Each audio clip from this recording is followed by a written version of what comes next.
ल साथीहरू, आफ्नो चाहिँ गाउँघरतिरदेखि सिधै आफ्नो काम चाहिँ यस्तो छ, हेर्न सक्नुहुन्छ। टक्क माथि नै गाई पाल्यो, गाईको मल सोर्यो अहिले चाहिँ मल सोर्दैछु। कति दिन भएको थियो मल नसरेको लास्ट भुइँमा जमेको छ अहिले चाहिँ मैले सोर्दैछु। अहिले चाहिँ टक्क यस्तो गराइकन मस्त साफसफाइ गर्दैछु म चाहिँ यहाँनिर। हेर्नुहोस् है त कतिको मेहनत लाग्ने रहेछ मल सोर्न पनि।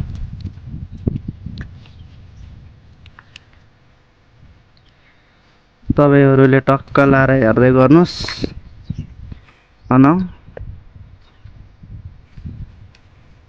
आमतिर मैले यसलाई सोध्छु भनेको थिएँ, तर यसले भएन क्या।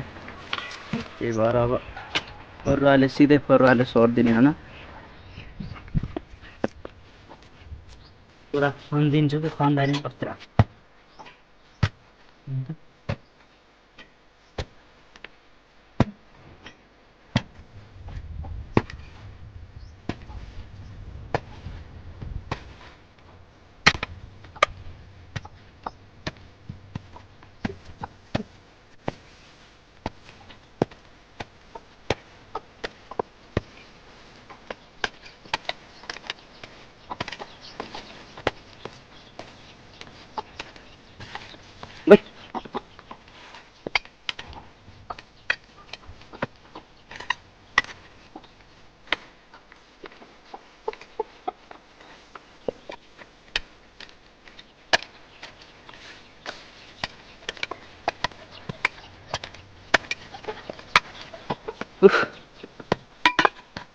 टक्कर अलिकति खनेर भए मैले चाहिँ थोरै खनेर भए। अब चाहिँ म यसलाई फाल्छु अन्त खाने टक्कर लाएर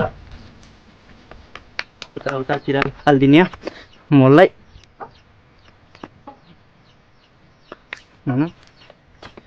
यति मजा हातले भाइ। आफूलाई चाहिँ घिनसिन केही लाग्दैन क्या केही त लाग्नु काम गर्नु पनि घिनाएर हुन्छ र। सर हावा चलेको छ, हावा चलेको छ मस्त। मल सोर्ने हो, घाँस काट्ने हो, बस्ने हो गाउँमा यस्तै हो गर्ने त गाइस। यस्तै छ गाउँघरतिर। यत्र पापडा निस्किन्छ हेर्नुहोस्।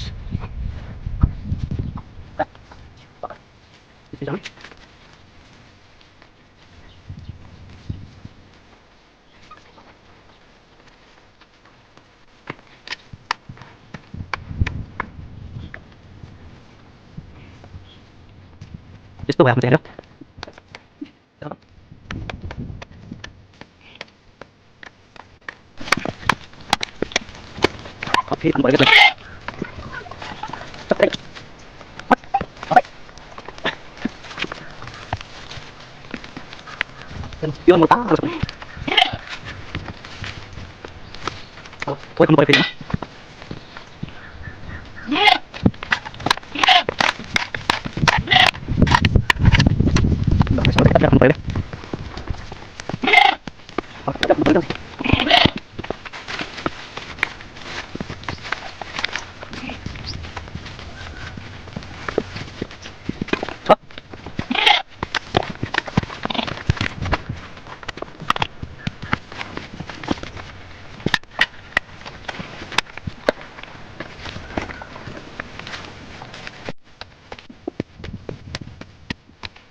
तो गाइस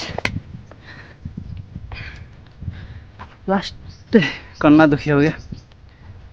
उफ लास्ट कन्ना दुख्यो क्या लास्टै जमेको रहेछ मुनि पुरा। काम गर्न सजिलो त छैन यार, काम गर्न सजिलो छैन।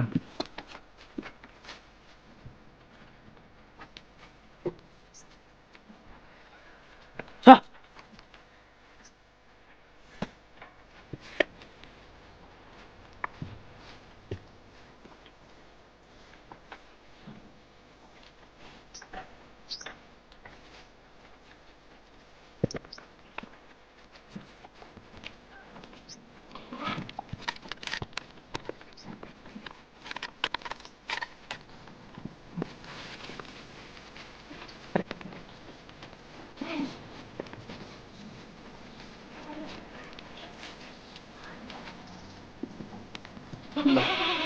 मोल फालेर चाहिँ खतम गर्यो फाइनली होइन।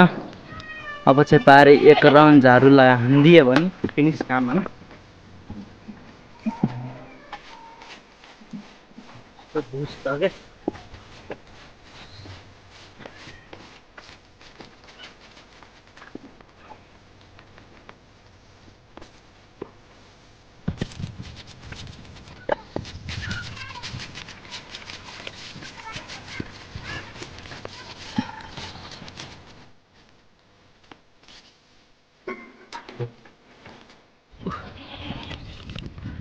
ल गाइस फाइनली सिद्धियो होइन साफसफाइ गरेर। फाइनली साफसफाइ गरेर सिद्धियो। तपाईँ हेर्न सक्नुहुन्छ जाँदाखेरि कस्तो गराइदिएको छु मैले। पुरा किरेर हानेको होइन। अब गाउँघरतिर त यस्तै हो कामधाम गर्ने पनि। त कस्तो लाग्यो तपाईँहरूलाई मेरो भिडियो होइन। मेरो भिडियो तपाईँहरूलाई मन पर्यो भने फेसबुक पेजलाई मेरो फलो गरिदिनु होला है। हल्का माया देखाइदिनु होला। टिकटकमा हेर्दै हुनुहुन्छ भने फलो गरिदिनु होला। अनि युट्युबमा हेर्दै हुन्छ भने सब्सक्राइब गर्नु होला, सेयर गरिदिनु होला। अनि साइडमा घन्टीको अलमा सेयर गरिदिनु होला है नबिर्सिकन।